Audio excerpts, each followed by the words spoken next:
Hello guys, good morning po. Ngayon po update po tayo sa baha dito po sa may pabahay. Dito po sa baba po ng store, ganyan po kataas yung tubig. Pero kung sa store po is mas mataas po kasi natambakan to. Pero yung sitwasyon po ng store ngayon, ganito po. Naabutan hanggang dito. Wala dyan. Tinaas na lang po yung gamit dito. Tinaas lahat yung gamit. Wala na po yung gamit mga paninda po sa baba. Hanggang po sa siya.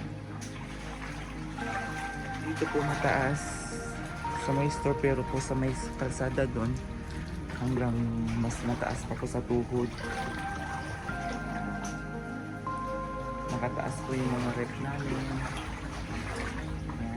Yung mga pangilat ko. Dalawang tray po yan.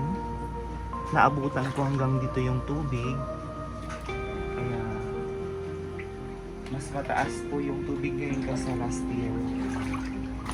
Yan. Yan po ang sitwasyon ng store nila. Oh.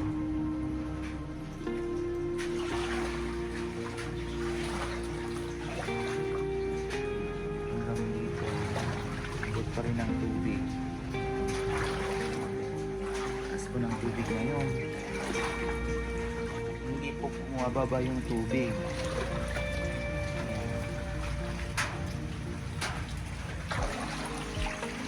Ganyan kataas ang tubig sa pabahay.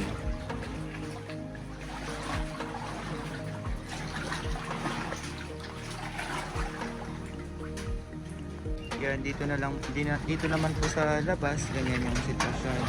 Yung taong naglalakad hanggang tuhod niya yung tubig. Dito, medyo mataas kasi dito ng mga tatlong hollow block. Yan yung naninilo, naka-jumper sila.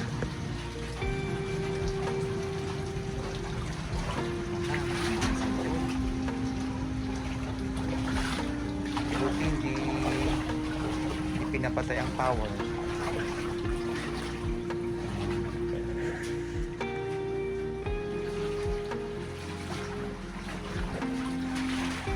Dito tayo sa labas. Sayang yung mga buko kung mamamatay ito dahil sa tubig, baha, maalat. Sana hindi ito mamamatay.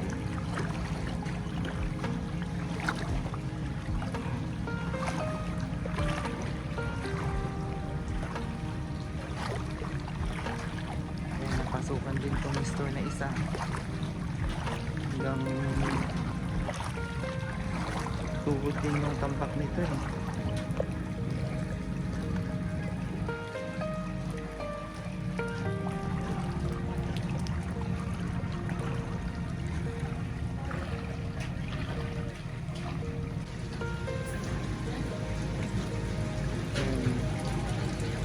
Namamangkay yung mga namimili.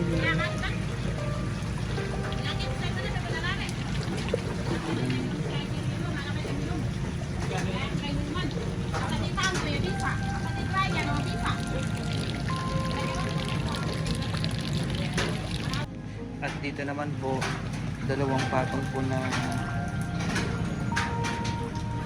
ng San Miguel case. Yung e-bike nila oh. Kataas lahat ng gamit. Pati plug control. Abot.